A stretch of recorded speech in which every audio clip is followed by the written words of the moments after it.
Friends, এই হাতের কাজ বানানোর জন্য আমাদেরকে লাগবে আইসক্রিম স্টিক আর একটা কার্ডবোর্ড আর চিমকি সাজানোর জন্য ফেভিকল, এগুলো লাগবে।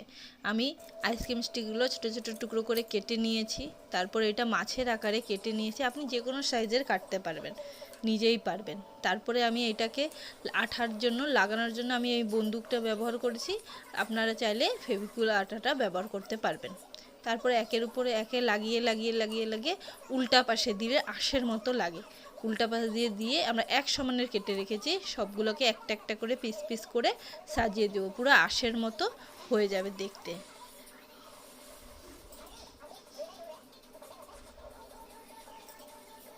একটু করতে অসুবিধা হচ্ছে, দেখেন আস্তে আস্তে।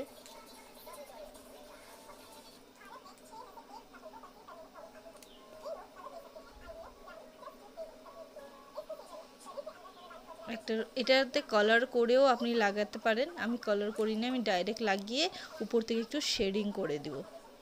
আপনি গোটা মাছটাও কালার করে নিতে পারবেন, ওটা আপনার ইচ্ছা, যে যেরকম সাজাতে পারে। একটা একটা করে সাজিয়ে নিয়েছি। এরপরে পাখনাগুলো দিয়ে দিব। একটা স্টিককে দুই ভাগ করেছি, তাই পাখনা আকারে হয়ে গেছে। দুই পাশে দুই দুই চারটা, আর নিচে লেজের জন্য আমি 3টা ব্যবহার করব। 3টা দিলে লেজ কমপ্লিট হবে, লেজের মতোই দেখতে হবে। এগুলো সব আমি বন্দুক দিয়ে লাগিয়ে নিয়েছি। বন্দুক আঠা অনলাইনেই কিনতে পাওয়া যায় এই আঠাটা। প্লিজ আমার চ্যানেলকে সাবস্ক্রাইব করবেন, পছন্দ আসলে ভিডিওগুলো।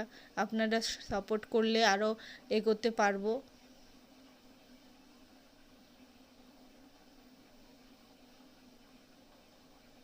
লেজটা লাগিয়ে দিব। আমি 3টা স্টিক ব্যবহার করেছি লেজের জন্য। আপনারা যদি চান তাহলে আপনারা 4টাও ব্যবহার করতে পারবেন, তাহলে লেজটা আরও ছড়ানো লাগবে। আমি এই একই রকমভাবে 3টা মাছ তৈরি করে নিব। 3টার আকার একটু বড়, ওর চেয়ে একটু ছোট, তারপর একটু ছোট বানিয়ে নিব, তাহলে দেখতে সুন্দর লাগবে সাজানোর সময়। তারপরে আমি সারা রাত ধরে একটা নিউজ পেপারগুলো জলে চুবিয়ে রেখে দিয়েছি। তারপরে সকালে ওই নিউজ পেপারের টুকরাগুলোকে জল থেকে তুলে নিয়ে ওটাকে জল চিপে দিয়ে একদম ওটা ন্যাকড়ার মতো হয়ে যায়। ওটাকে আমি 3টা বানিয়ে নিয়েছি, ওটার মধ্যে এই চুমকিগুলো লাগিয়ে দিয়েছি। আর এই কাগজের টুকরোতে ফেভিকল দিয়ে আমি এটাকে একটা মণ্ডর মতো তৈরি করে নিব। ওটাই মাছের মাথার মতো দিয়ে, মাছের মাথায় একটু উঁচু ধরনের থাকলে দেখতে সুন্দর লাগে, যেরকম মাছের মাথাটা কীরকম উঁচু লাগে ওরকম। তাই আমি এইটাতেও ফেভিকল দিয়ে এটা কাগজের মণ্ডটা চিপকিয়ে একটা মাছের মাথার মতো তৈরি করে নেব। তারপর এটাকে আমি সারা রাত ধরে শুকাতে দিয়েছি ফ্যানের নিচে। পরের দিন শুকিয়ে গেলে এটার উপরে আমি রং করব।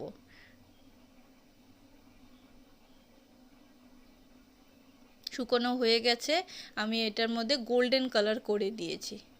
আপনারা চাইলে অন্য যে কোনো কালার করতে পারেন, যে কালারের চিমকি দেওয়া আছে এগুলোর মধ্যে থেকে কালার বেছে নিয়ে করতে পারেন। আপনি এখানে চিমকির জায়গায় পুরা মাছটাকে এই কালার দিয়ে করতে পারবেন, তাও সুন্দর লাগে। এবার মাছটা তৈরি হয়ে গেছে।